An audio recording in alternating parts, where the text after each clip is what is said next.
I bought this book for my partner from a second-hand shop which no longer exists. It has the original owner's name in it. It has my inscription to my partner on our wedding day. It was printed in, I'm pretty sure, 1946. So it's fairly old.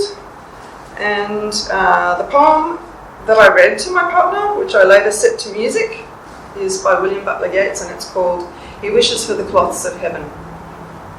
Had I the heavens embroidered cloths, enwrought with golden and silver light, the blue and the dim and the dark cloths of night and light and the half-light, I would spread the cloths under your feet.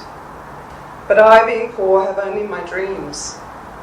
I've spread my dreams under your feet. Tread softly, because you tread on my dreams. The poem contains a reference to fabric, which is in my artwork. I've got an attachment to textiles, which I didn't discuss. I just discussed objects more generally. That's about it. Yeah. Books like this aren't made anymore, so it's relic of material culture and as an object of scarcity and rarity.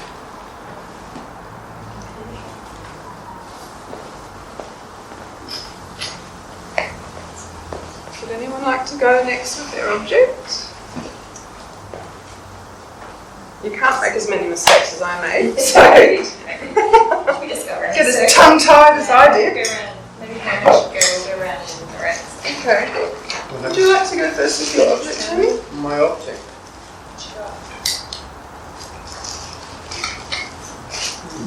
Interesting. Before I go to my object, Yeah. you said about science, Yeah. and I go down shopping centre and go like that. Nobody say something. Oh, community. So you feel disconnected from the community? No, just sit and put a head Oh, up, science. and people know. And Oh, now okay. after years, Yes. I can't go out without my head because society forced the identity onto me to wear the head. Because without a head, I'm nobody. Oh, that's really interesting. It's That's really strange, interesting. stupid things. Yes, I get You're somebody without a head. You're nobody. I'm not worried about it, but it's just how the society reflects. I go down to shopping center and say hello. I don't have to say anything. People not to me.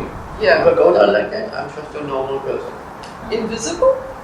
Not quite. Just normal. That's just normal, but the Yeah. bloody head. So- It's like taking my dog with me. The dog is another identity. It's an extension. Yes. It's amazing. That's your identifier, your key identifier. Yeah. Yeah. But without it, I'm just They chubby- can't identify chubby you little without your key What? identifier. Yeah. No, all right, okay. Do they know you're an artist? Some do, some don't, Yeah. but Because hats and artists, like male artists and hats is another thing. I'm more bullshit than artist anyway. Right, Wow. this is sent to me from France, but 20 years later, when the photograph was taken, this is probably 1960 something, at the border of Turkey and Greece. And it was me and two French persons. And so they sent it to me a couple years later. So all those, they all have value now. Yeah. Not Oh, just, right. not just the photograph. Right. Each one of them is its value by itself. Oh, yes. I don't know stamp value, I'm not a stamp collector, but Yeah. to me, then again, I'm a pattern person. I reckon buttons talk to me. Yes. That's, Pattern person. yeah, well, I see patterns in some. I wondered about that when I saw your spaceship and you had all the patina on the outside of the spaceship and thought, here's someone who appreciates surface and pattern.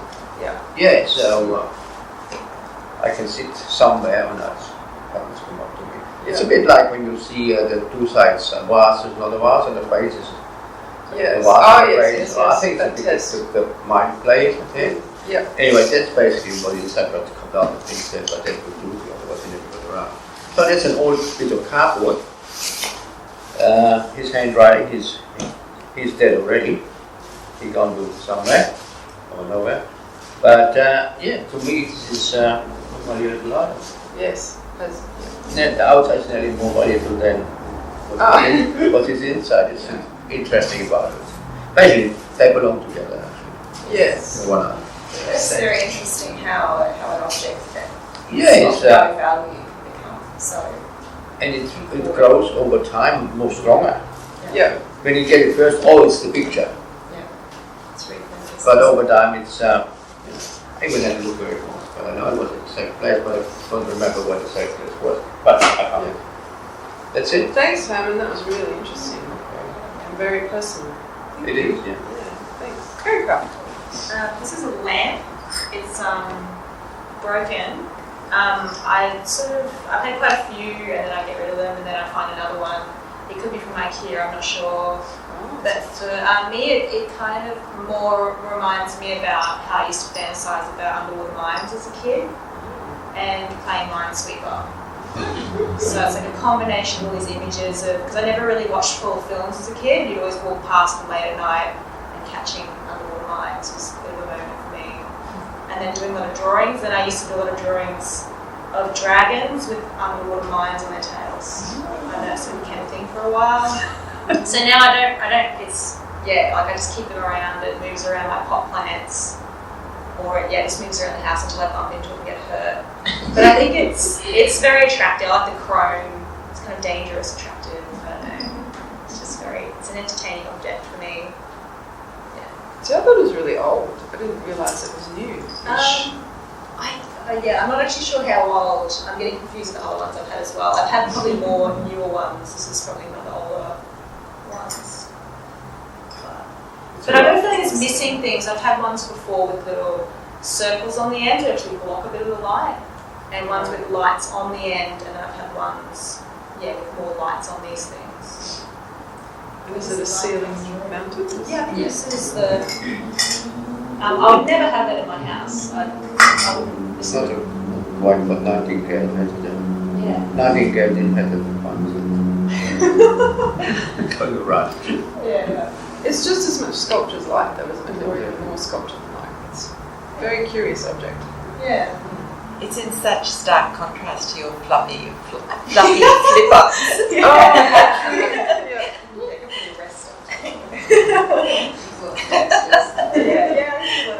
I have used them in artworks before. Actually, in the North Share exhibition, I'm pretty sure one of these is inside the boxes. But just I guess it's a memory of an image you've got to like, or images, or the time and place, or being a certain age. It's a big collage of things. I can't seem to get rid of it. Thanks, Erica. Thank you. Yeah, so I won't pass it around, but I'll talk about this little ring here, which is a silver ring that's handmade by a jewellery artist down in Melbourne that I had commissioned for myself back in 2016 before I went overseas for 4 years. I wasn't gone for 4 years, but yeah. I wanted to take a little bit of it's opal and it's silver. And I wanted to take a little bit of Australia with me. So I knew I was going to do some artist residencies and to live. And I was just thinking about this object actually, it's less about maybe what it's worth, but I'd say I've worn it every day for the last 4 years. And so for me it kind of contains all the places I visited. So it's a bit of land from here. There's all the different lands that I stepped on, all the different places that I was. And I think when we talk about objects and memory, I think these things start to actually embody the magic of those places. Like I've got a ratty leather jacket that I had the whole time I was overseas, multiple stains on it, but that to me is kind of the magic in it.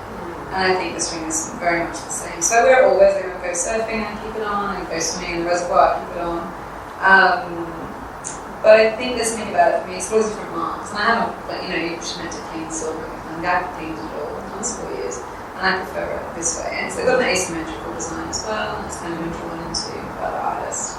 But I think what makes it special is its relationship to other things that I have. So when I think about rings, and one thing that's come up a lot, and one thing that got me memories, which is then tied into another ring that I'm wearing, which is what my mother gave me the day that I said I was returning back to Brisbane, which is a ring that she got in Thailand when she was about 27, she's about 74. And it's this long sapphire, and it's something that she thought she had lost, and then actually just magically reappeared in her jewellery box one day.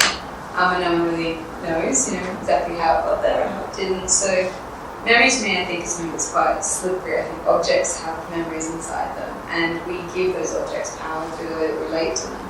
But for me, where there's this kind of slippage with my memory, I think that's something that's kind of interesting. So we have two objects, but not one other. They all relate to each other. So we're in for each parent and one that's one. Thanks, Nina. You're very welcome. Thank you. I put a small, I hope it's in here, a small photograph. This is a photograph taken with my first child, our first child. She's now 28. But I look on this as, it's interesting because this was the beginning of a household with lots of children, and I'm now in a household with just my husband and I, so we've gone through a phase. And so when I look at this, she was the beginning of quite a lot of change. This was a time when my husband and I spent a lot of time contemplating rules, discipline, how to communicate, how to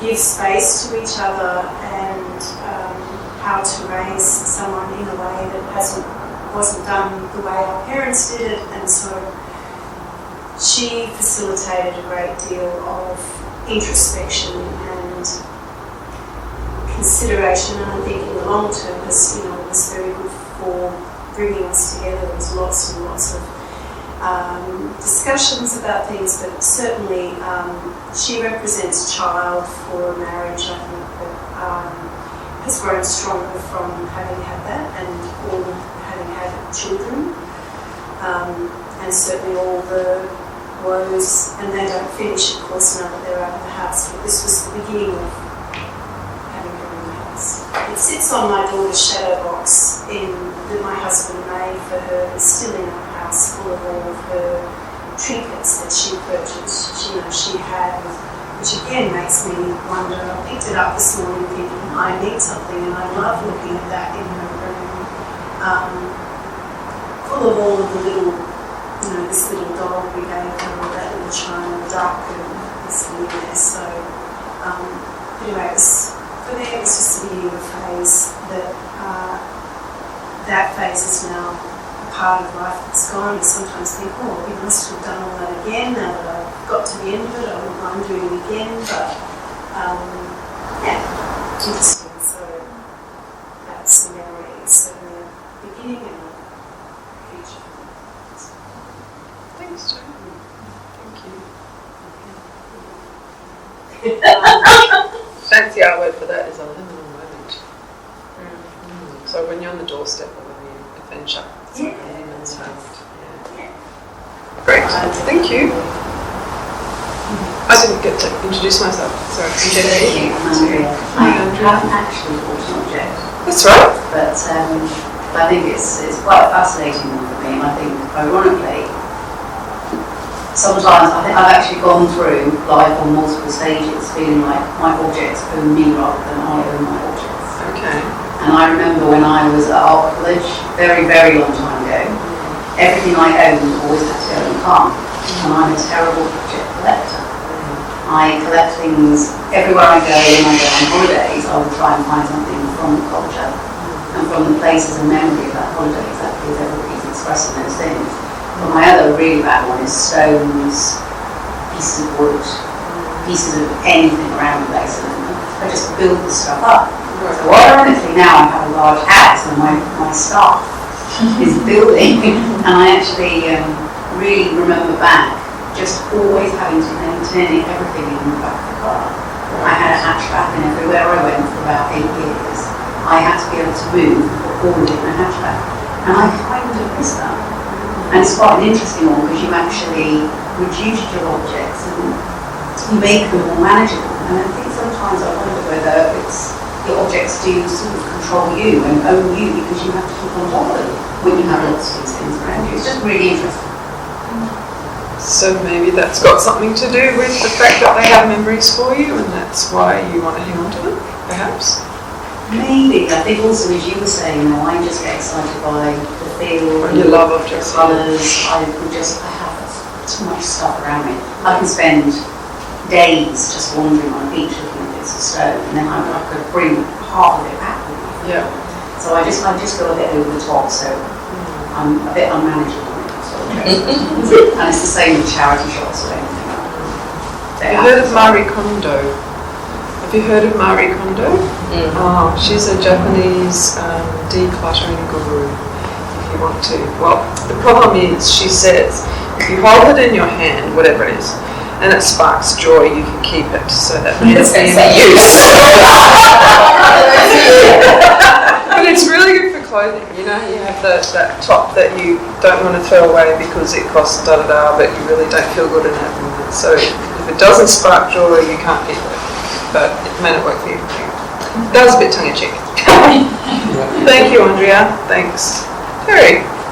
I brought something that's quite conventional. It's birthday cards, but it's not one particular card. It's the fact that I've actually kept all my birthday cards.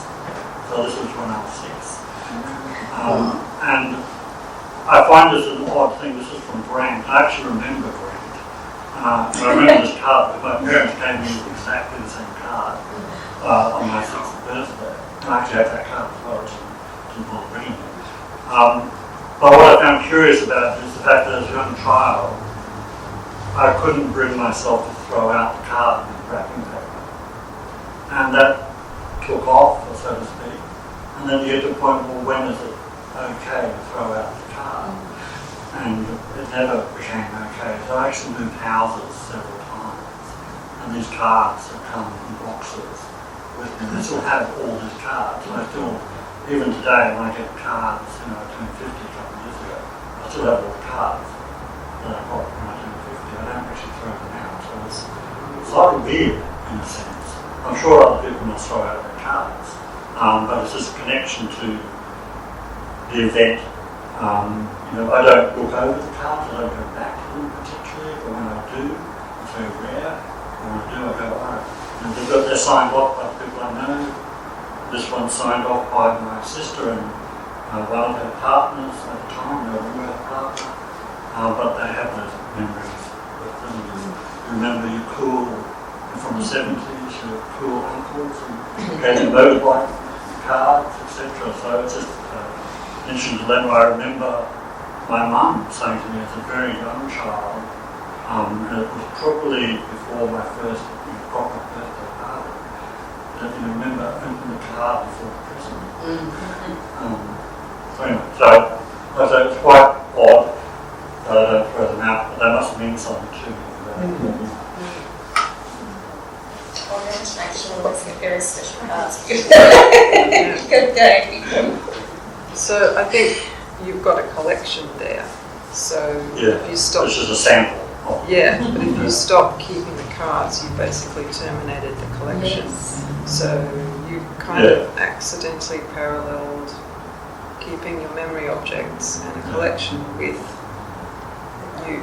And I've also done it, for instance, I've kept all my student uni ID cards and I was at uni for quite a long time. So I've never thrown them out. I must collecting things like that. Well, I actually photos of them. These are perfect examples of how it's a thing that's relatively worthless, but it means a lot to you, and you don't want to part with it. It's the memory. Yeah, so this is this idea of informing your identity. Yeah. It's kind of a loop system. Yeah. And I do find it really odd, because it's the same with me. So I was just recently going through the Camp Hill Antique Centre, which is pretty amazing, but not if you're trying to cut down. And so I just see a cane basket, and I'll go, that's a primary school bin from the 70s. And you just know, it's just like you just flip back to when you saw this object or that object, or you see that card. And it's weird how we remember things like that. And how important they are. Yeah. Thanks, Terry. Karen. Well, I really resonated with what Genevieve's object was saying about memories and about how things really hold value, and that's the nostalgic element to things. So this is just a little touch that belonged to my paternal grandmother, Her name was Mary Gibson, and she lived till she was 97. She's the patriarch of our family. Was one of 6 and had 3 children of her own. And because she lived to 97, she was part of my life until I was in my early 30s. So this object, so while it was given to me, and so it has that element of being an heirloom and being sort of special, you're sort of the holder of these memories. I don't sort of feel like it belongs to me. I feel like I'm looking after it. So it has that element, it has memories associated with it, but I think more importantly for me, and being an artist, it was made by her hand. And I think, when you're an artist and you know what goes into producing something creatively well, the time that it takes, the experience, persistence, the skill, and you sort of hope that that's appreciated and that those things will sort of remain appreciated. So for me, it's that this is another generation of appreciation of something that she made, and I hope that my children will also have that appreciation for it for their lifetime. So I suppose it's just living on through me, something that's not my hand. But it's the same thing that you were saying, Genevieve, it's like a trace, and that touch to the floor, she's against it for events. So it's not a piece that I'm really covered. I use it whenever I go somewhere. It's sort of part of what I think needs to be used and enjoyed. I should have said when we talk about trace, we're talking about a kind of a metaphorical fingerprint, a bit like a footprint in the sand, or so. Yeah, like my grandmother touched the lock your grandmother made. So I can't actually see what it is from here. Oh, fascinating. And of course, and the thing that made me think of it, of course, is because I know the fabric element of your work. So organza? Yeah, wow. Yes. Amazing. And it's a beautiful, it's aged beautifully, that colour is like I think that's what's really interesting is that, you can obviously date it from its, it's aged, it's fabric, it's patterns. style, it's being handmade, that sort of thing is not our era, but it's timeless. So it's very beautiful. Yes. Thanks, Karen. It's a lovely object. Yeah. Good. Right, I was talking to Karen before that it was very difficult to find something. I'm a bit like Genevieve, I have so much stuff everywhere. But nothing kind of really drew me. And there was one thing that I thought I could bring, but I didn't. So I just kept looking, but yeah, it was an exercise in just going the whole memory thing. Everything I looked at, so many memories all there. So I don't know why I chose the pieces I did, but they just happened to be there on the shelf, so I did. These are little clay heads that I carved and pit-fired, I think, burnished and pit-fired, probably in the mid-80s. And at that time, I'm living in the house I'm still living in, Little Workers Cottage in New Farm, and New Farm in those days was very different to what it's now. I was getting burgled dinner every other week and one thing and another. But anyway, I happened to be sitting there and I'd rigged up a bit of a trestle table with my carving tools, and I was just sitting there watching telly, carving away at these bits of clay. And somebody came in through my back door. This man came in, and so I just kept thinking, well, I've got these tools, if I need to defend them, those little carving tools. But what was interesting, I guess, was my reaction, and which was, you either fight, freeze, or flow, or fight, or flow. yeah, so I just froze and kept thinking of a friend of mine who would have done the opposite. You know, she would just be like, you know, looking at him, and I thought, no, just stay calm. You've got these tools, so you'll be right. But the thing was, I think why I froze was on the television. Most of you are too young to remember Robin Archer. She's a comedian, and she was reciting a thing called menstruation blues. And I think I was just so embarrassed to be in this room with this man who I know watching. He just stood there and watched the telly with me, basically, watching Robin Archer do menstruation blues. And She may have saved your life. she may have done it. It was all quite bizarre. And he kept saying, "Oh, I'm not going to hurt you nothing, you know, and looking for somebody and whatever." Yeah. So we kind of waited it out for 10, 15 minutes or however long he stood there. And then he just exited by the back door. And my phone was right there by the back door, which is by the back stairs. And I didn't move for about an hour. I didn't dare go to him in case he was hiding on the stairs. And phone my partner. And then he came around. Anyway, so I ended up giving these to my partner at the time. And that didn't last too long. And he returned them a few years later. A few years ago, actually. Thought my daughter might like them. So, yeah, that's a story. And That would be lethal weapons now. Little, what do you call them? Yeah. But yeah, a lot, I guess the memory there in sort of reflecting back on identity, you know, what did that mean to me to be frozen, not fight, you know, what does that tell me about myself? Why was I embarrassed about it? There's fight, flight, or play dead. you may be playing dead. Yeah, interesting. Are you happy to pass them around? Or Oh yeah, it's not much to see. But thanks, Claude. Thank you. Oh, they're gorgeous. Not as heavy as they look. My name's Janelle. Nice to meet you, Genevieve. Thanks for coming, Janelle.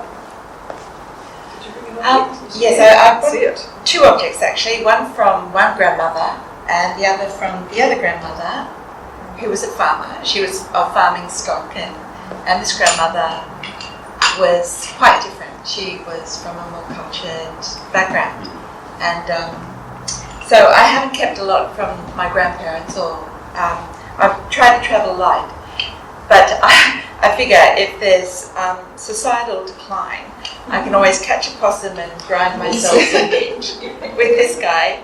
And this little piece of jewellery just reflects my grandmother, who could tell these amazingly wonderful, light and airy stories and entertain people.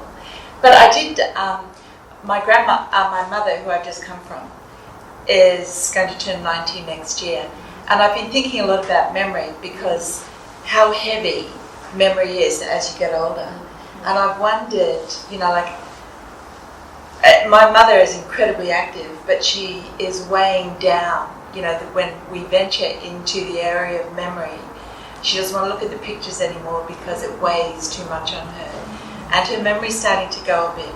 And that could, sometimes I think that's a good thing, because she has so many alarmingly wonderful memories, an extraordinarily rich history.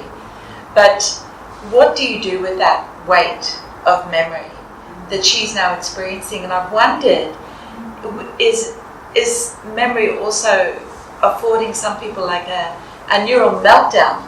Because how much can you absorb, you know, to the point where you no longer want to absorb because you can't take anymore, because you've got a backlog of memories. What do you do with them? You know, and they're heavy. They are heavy. And I've found for myself as I've got older, they're really heavy, and I'm wanting to store them somewhere. I'd really like to put them on a USB and get them out of my head, you know, so that I can focus on other things, you know. I think maybe I'm just listening to the conversation. I think it's quite fascinating, but I think to a degree, maybe the objects are actually a door to all of those thoughts and feelings, and they maybe potentially a pointer for memory storage, so you can actually get out of your head. I think that's why I'm keeping these two things, because they reflect their personalities, so I can travel, and I do maybe put all that stuff into these things, and then put them on the shelf and move on. Yeah. What's kind of interesting is the concept of like, I think Francis used to build memory palaces, so it's inside your own brain, but the idea being that people that needed to recall long stories and ballads, storytells, those kind of things, would actually, you could kind of actually create rooms inside your mind, and the objects inside each room would relate to different parts of the story, so you could kind of expand on your existing memory, but do so in a very object-based, kind of, intended object-based way. So you enter certain rooms and pick up certain objects from those rooms that would be that part of the story, and another. Ironically, they're now actually teaching in schools, they're talking about doing that. There's a ballerina who's stopping a ballerina and remembers why to the infant vessel, why every move from the ballet thing that something she pretend. You could do the same in context, or get more into it to remember why to the infant thing. So it's fascinating. I felt too for women who have had children and had, maybe multiple careers and job tasks and things like that. For me, going back to a career that I had a long time ago, I'm finding I really have to compartmentalize. My kids are over here and I need to put other things over there. Otherwise, I'm never going to get what I want to get done. And so I'm really starting to, I always did compartmentalize. I had to. The multitasking crappy thing that women have got to do. But I'm really I'm having to be extremely disciplined now in order to move forward as an artist. Just with your mum, not that it's any of my business, but a few things did pop into my mind. So there's a concept of nostalgia which is slightly different to memory. So nostalgia is associations of loss. Yeah. So I don't use that word at all, although some people have looked at my work and go, oh, it's really nostalgic. And I go, oh, okay. I don't think of it as that way, but so whether she's looking at the photographs and feeling a sense of loss of those absolutely. people of the past. Absolutely, because, the older you get, your friends and family are dropping like flies, literally, all around you. So the loss is this huge burden.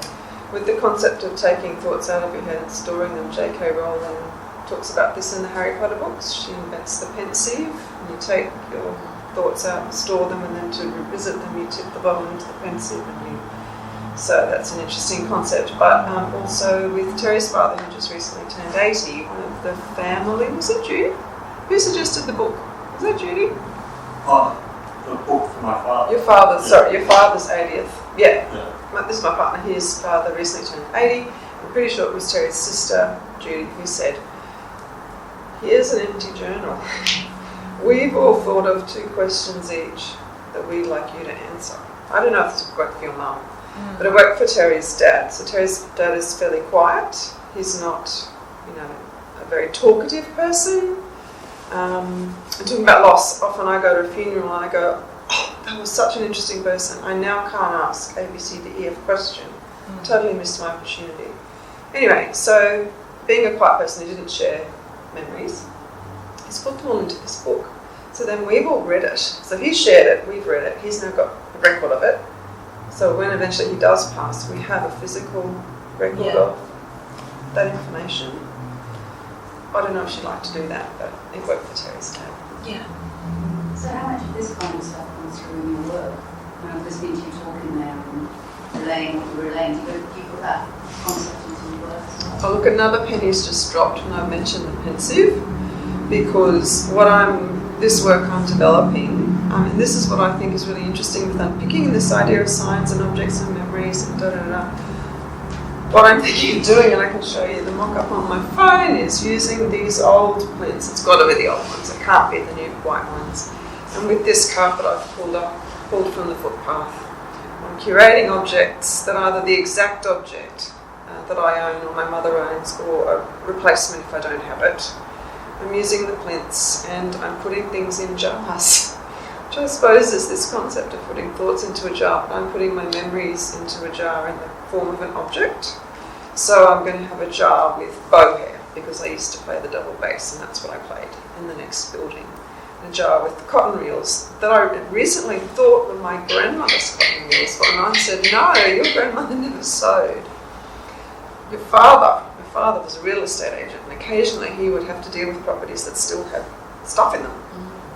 So I had this lovely collection of old, really old timber cotton reels with silk thread on it that I thought were my grandmother's. She goes, no, that's just from some old house that you've got. Anyway, they're going in a jar.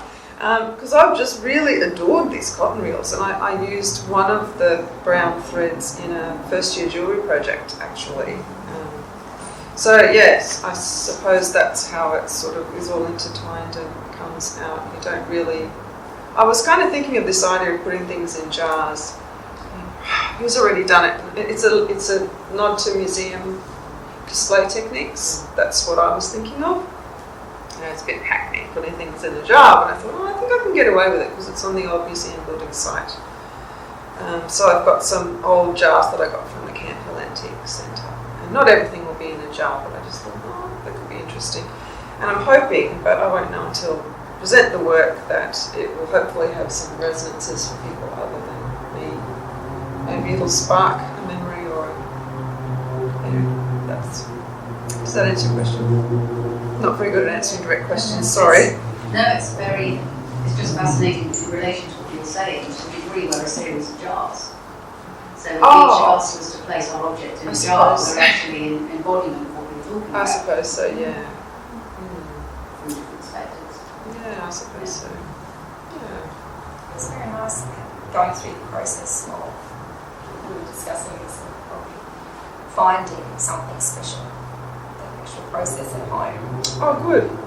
Outside of just being here and sharing these lovely stories, Yeah. the actual process of looking for something special, something that had meaning, going through a number of items and all those memories, coming back to you and thinking about why is that important to me, and then moving on to the next one.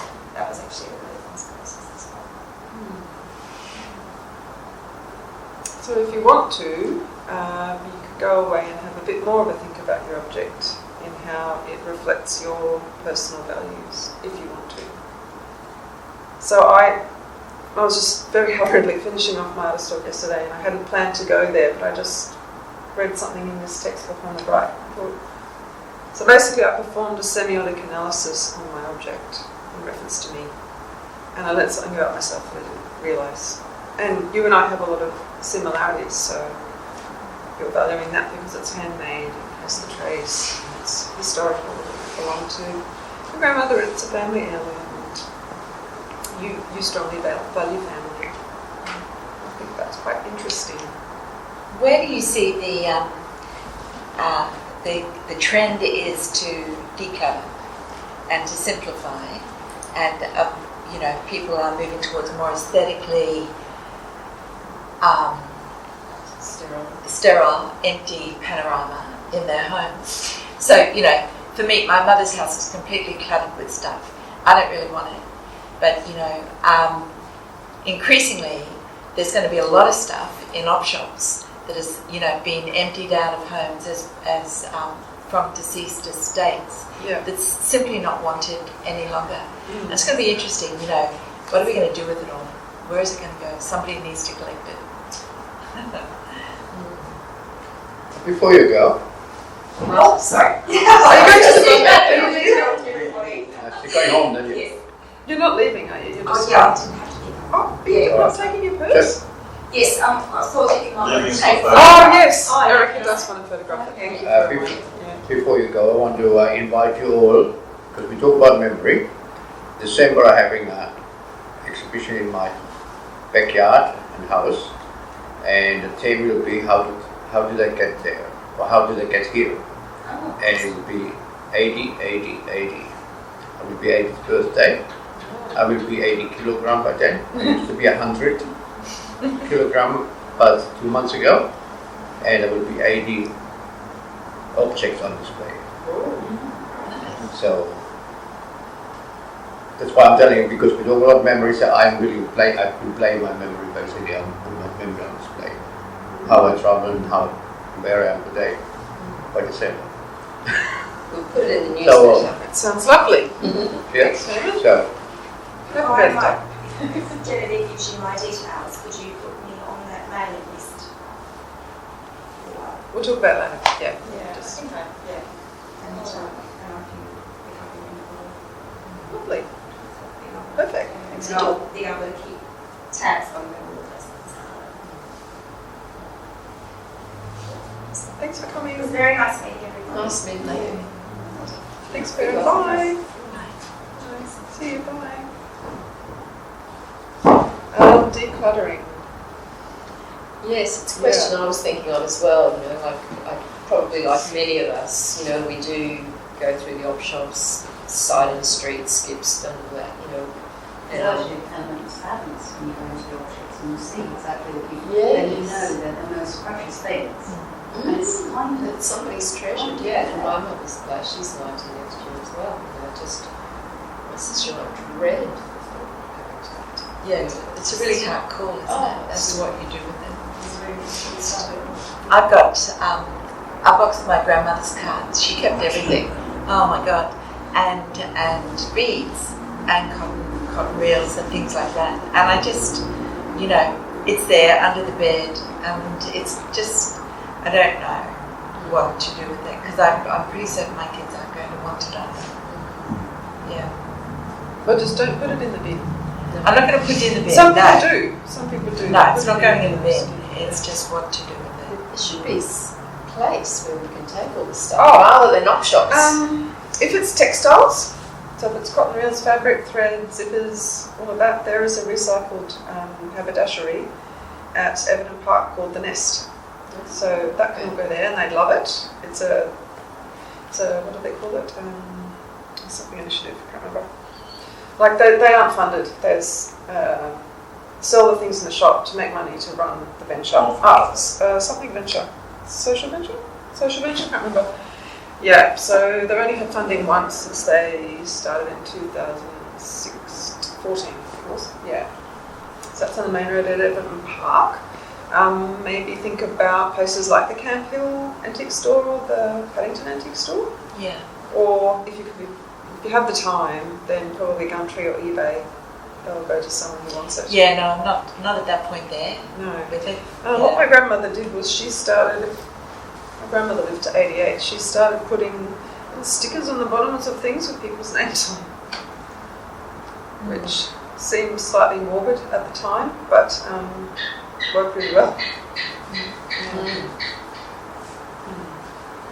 She didn't always get joining the object with the person right though, but I was happy with the octagonal table I got. Very not fancy piece of furniture, and it's not restored, but I just love it. The other interesting thing now too are the VHS tapes. I mean, you know, from my grandmother's time, we've got all the old photographs. I mean, and these are 100 years old, and they're, you know, like in mint condition. It's unbelievable.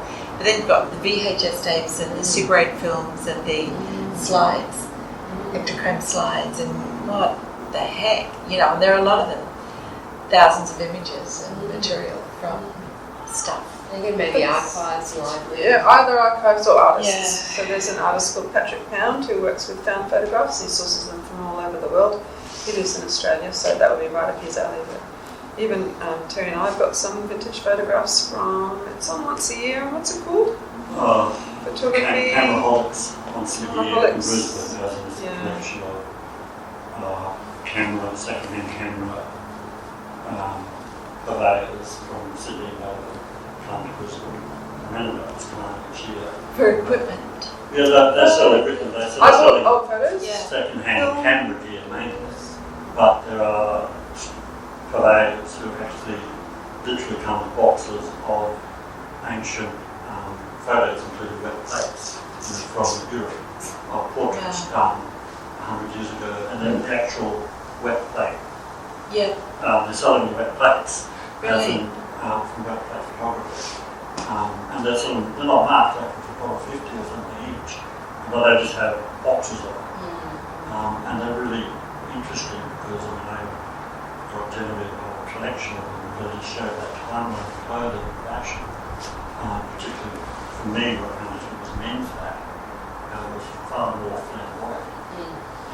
because everyone was dressing up for their portrait shots, so they were well dressed. And they got that sort of Slav, Italian sort of look throughout.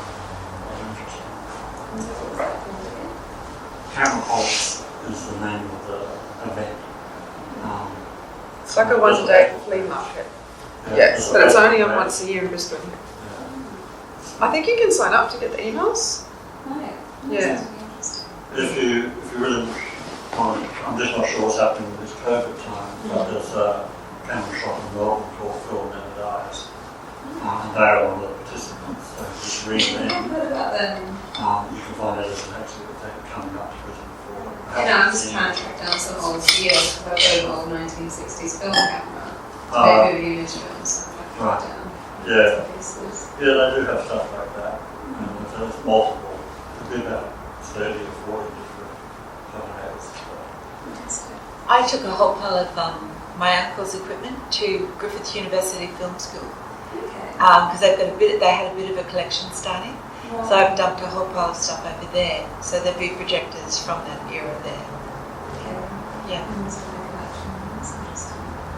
Objects like therapy, isn't it? It seems like an element of all those things are absolutely essential to figure out who you are. Just like the objects would be for somebody, you might have dealt with that better than somebody else is still working with it. It's almost like you need a museum that's not a museum. Yeah. But it's just a huge warehouse somewhere for art supplies. Yeah, it should all just go there. Yeah, have a huge. There's also It's garbage. but what you're describing doesn't sound like garbage. That's anything. Yeah, so I think it's like one step up from that. Yeah. Many steps up. I think you'd be able to find the right hands for it. Maybe it's something one of us could do. You can maybe even advertise them through the Sculptors Queensland newsletter or something. I mean, when you get up to it, if you're worried about it going to a good home. I don't know. Well, thanks for coming, everybody, and sharing. I really enjoyed it. Thanks for everyone's candour. Look forward to all the bottles and things. Yes, the jars are coming. Preserve jars. Yeah, well, one of them is an old lolly jar from Metal lid. which was my childhood dream, to own a lolly store. So I've only got one of those. At the, I don't know if this is what you're thinking, you know, those inverse bell jars. Oh, okay. No, these ones have lids. Yeah, but they've got a heap of them at the antique shop in Newfield. Reality. Oh, okay. Wait. Those bell ones. Built, different sizes. Yeah. Are they the ones that have put the I'm not flowers sure. What? Yeah. in the rivers? Yeah. There was something like here, so new ones, but Oh, no worries. You're welcome. I'm sorry, I got tongue-tied. Yeah, good to see you. Erica is photographing objects. I'm just going to photograph the objects. Where did you want to do that?